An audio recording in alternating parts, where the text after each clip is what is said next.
I think one of the things that has helped me the most in my own scripture study and in my own personal learning is just keeping a journal.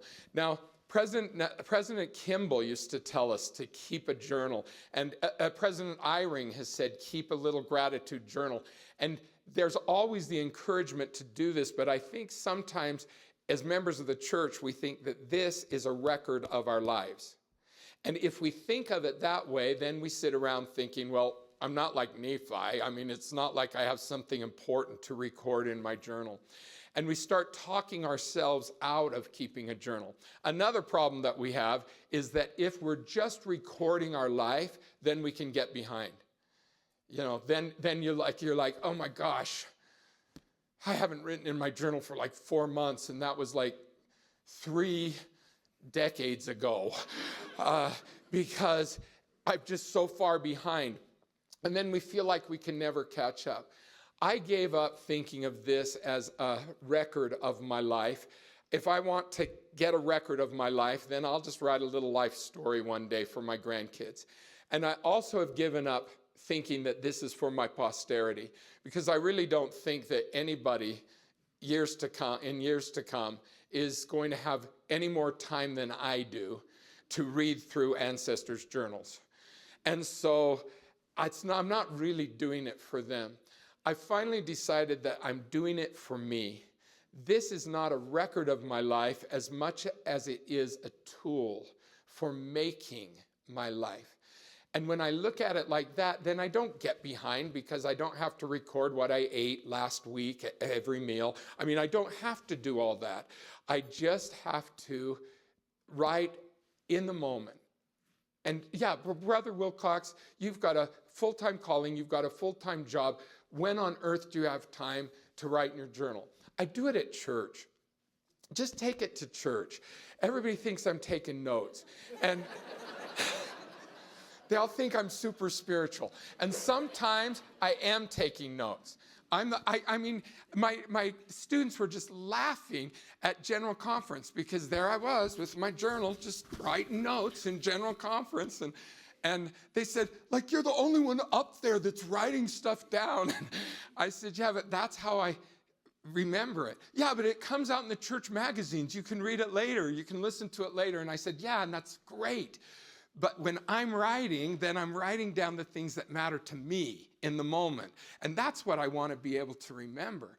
And so, yeah, sometimes I write in here, and sometimes I'll just glue things in, and sometimes I'll put in little emails or letters that have come. So, yes, sometimes I'll go to a funeral, and you never know what to do with those funeral programs, and it's just rude if you throw them away, you know? So I just glue them in my journal, and then I can remember the people, and I can remember the impact they've had in my life. So sometimes I'm just recording things about the stuff I've been looking at. Sometimes I'm writing letters to the editor, because my wife won't let me send them to the actual newspaper. And so I just write in my journal all the letters to the editor that I wish I could actually send, but I can't. So I just put them here in my journal. Sometimes I am taking notes on what people are saying. You can see here that what President Uchtdorf says is here, horizontal, and then the things I want to say about it are over here, and I write those vertical so I know what's me and what's President Uchtdorf. And so sometimes I do take notes in the class, or sometimes I just put bullet points, man. This is just Dumbledore's pensive, you know, just and I just put it in here so I can get it out of my brain. Some people say to me, Brother Wilcox, why do you keep a journal? And I say, it's cheaper than a counselor. It's way cheaper than a counselor. And this way I can just get out yeah, but what if somebody reads that? I said, no, don't worry about it. My wife's burning these. She told me. She says, Brad, you've got like dozens of these journals. She says, I'm not going to make the kids drag those around in a box every time they move. And I said, that's just fine. Go ahead and burn them. So, Brother Nelson says he has a fireproof safe. And he says, I'll put them in my fireproof safe. But Mike, they're going to just sit there for eternity, and nobody is going to ever care, because I'm doing it for me. This is what I'm doing for me. This is helping me make sense of my life. It's helping me reflect on my life. It's helping me live a wide awake life as I'm looking around and seeing things and recognizing that these are things that I want to record because it gives me a chance to think them through. So sometimes I write and I'm just writing about my life, and other times I just putting stuff in here that about stuff I'm reading. I mean, here's where I was reading a book called Rough Stone Rolling, and I was taking notes on some of the stuff I was reading, and I started writing every time I felt like I related to Joseph Smith.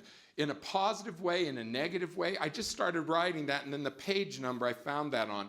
And I ran out of the paper, and so I just put it on a paper and taped that baby in here.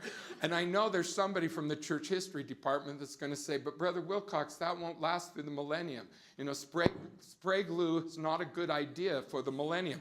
But again, if I think millennium, then I get nervous about my spelling. But if I just think this is for me, then I don't worry about that. And then if some great-grandchild breaks his leg and has nothing better to do in his life but read my journal, then he's going to appreciate something that's coming from an honest heart and something that's coming from somebody who's trying to make sense of his life and not something coming from somebody who's got it all figured out and knows all the answers. So this has been a tool that has helped me in my learning. We want to be able to write about our lives, write about what we're learning.